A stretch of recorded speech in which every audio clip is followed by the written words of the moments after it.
Kenapa Bank BCA bisa menjadi perusahaan berkapitalisasi pasar nomor 1 di Indonesia? Halo semuanya, selamat datang di channel saya Imade Mulyana Putra. Di video kali ini, saya akan menganalisa saham Bank BCA. Bank BCA atau PT Bank Sentral Asia Tbk merupakan bank swasta terbesar di Indonesia yang penyaluran kreditnya mayoritas disalurkan pada segmen korporasi. Bank BCA merupakan bank di Indonesia yang memiliki reputasi dan kualitas layanan yang sangat baik, sehingga wajar saja jika banyak masyarakat yang mempercayakan dananya disimpan di bank swasta milik orang terkaya di Indonesia ini. Yang mana hal tersebut merupakan keunggulan kompetitif bagi Bank BCA yang tidak dimiliki oleh kompetitornya. Bank BCA memiliki 9 anak usaha diantaranya BCA Finance, BCA Finance Limited, BCA Syariah, BCA Sekuritas, Asuransi Umum BCA, BCA Multifinance, Asuransi Jiwa BCA, Central Capital Ventura, dan Bank Digital BCA. Sama seperti perbankan pada umumnya, Bank BCA juga mempunyai berbagai jenis produk mulai dari simpanan, fasilitas kredit, dan layanan perbankan. Kredit yang disalurkan Bank BCA sampai dengan tahun 2022 mencapai 694 triliun. Penyaluran kredit ini bertumbuh 11,7% dari tahun 2021.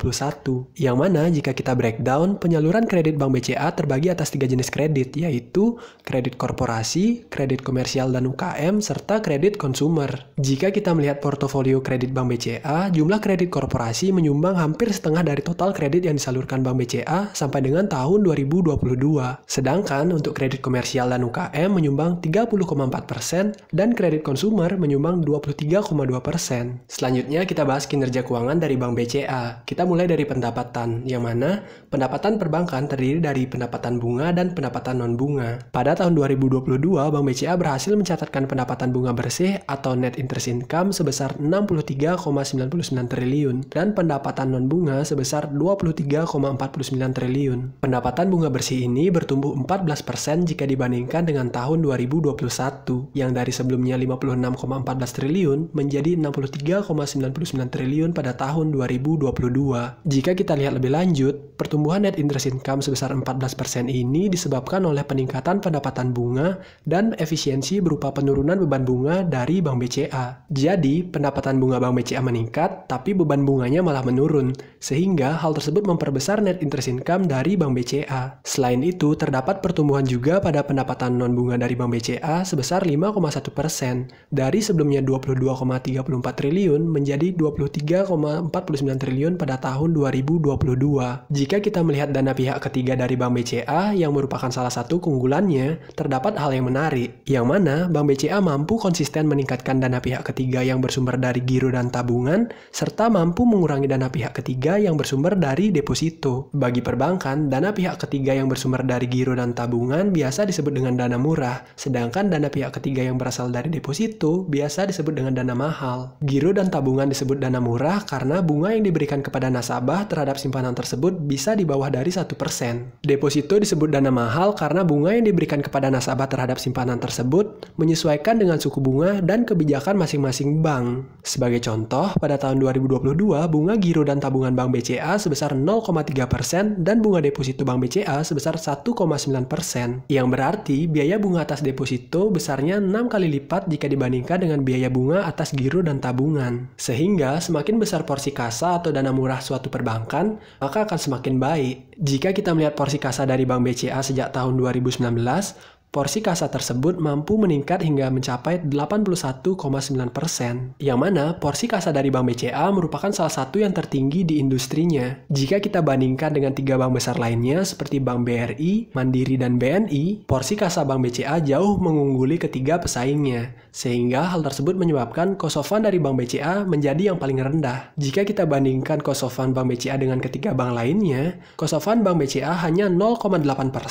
sedangkan cost of fund dari ketiga pesaingnya tersebut berkisar 1,5% ke atas. Yang berarti, cost of fund Bank BCA hanya setengah dari cost of fund para pesaingnya. Nah, jika kita melihat rasio beban operasional terhadap pendapatan operasionalnya, terdapat hal yang menarik, yang mana Bank BCA mampu melakukan efisiensi yang tercermin dari penurunan rasio BOPO-nya. yang pada tahun 2018 sebesar 58,2% turun menjadi 46,5%. Efisiensi tersebut salah satunya didukung oleh tingginya porsi kasa yang menyebabkan rendahnya cost of fund dari Bank BCA. Sehingga ketika kredit dari Bank BCA bertumbuh dan biaya atas penyaluran kredit tersebut rendah, maka hal tersebut akan meningkatkan profitabilitas dari Bank BCA. Jika kita melihat net interest margin dari Bank BCA yang pada tahun 2022 sebesar 5,3%, net interest margin tersebut menurun jika dibandingkan dengan tahun 2018 yang sebesar 6,1%. Namun, jika kita bandingkan dengan Bank BRI, Mandiri, dan BNI, NIM Bank BCA tersebut hanya lebih rendah daripada Bank BRI yang sebesar 6,8%. Hal tersebut bisa dianggap wajar karena mayoritas kredit dari Bank BRI disalurkan ke kredit UMKM yang memiliki risiko lebih tinggi jika dibandingkan dengan kredit korporasi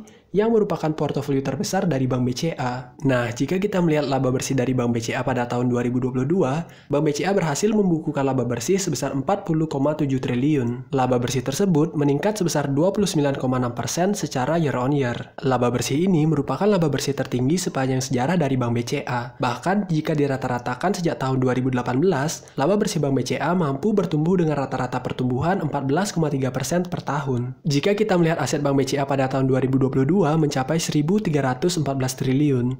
Aset Bank BCA ini mengalami pertumbuhan dengan rata-rata pertumbuhan 14,8% per tahun. Pertumbuhan aset ini hampir mirip dengan rata-rata pertumbuhan laba bersih Bank BCA yang sebesar 14,3% per tahun. Sehingga wajar saja jika return on asset Bank BCA pada tahun 2022 yang sebesar 3,2% sama seperti tahun 2018 karena pertumbuhan aset tersebut didukung dengan pertumbuhan profitabilitas yang konsisten dari Bank BCA. Jika kita melihat return on equity dari Bank BCA pada tahun 2022 yang sebesar 21,7%, return on equity tersebut juga bertumbuh dan sudah lebih tinggi jika dibandingkan dengan tahun 2018 yang sebesar 18,8%. Pada tahun 2020 terdapat penurunan ROA dan ROE dari Bank BCA. Akan tetapi penurunan tersebut masih dapat dikatakan cukup wajar karena dampak dari pandemi yang membatasi kegiatan masyarakat sehingga ekonomi sempat melambat. Jika kita melihat kualitas aset Bank BCA yang tercermin dari NPL-nya, NPL gross Bank BCA sejak tahun 2020 sudah mengalami sedikit perbaikan, yang mana pada tahun 2020 sebesar 1,8% dan pada tahun 2022 sebesar 1,7%. NPL tersebut masih lebih tinggi jika dibandingkan dengan tahun 2019 yang sebesar 1,3%.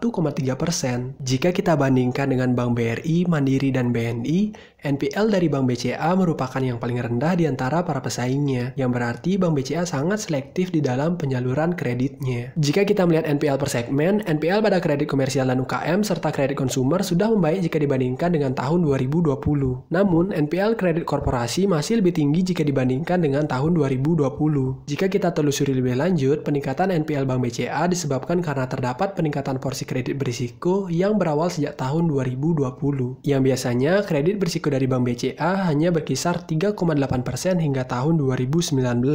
Akan tetapi, pada tahun 2020, kredit berisiko tersebut meningkat hampir 5 kali lipat menjadi 18,8% akibat dari pandemi.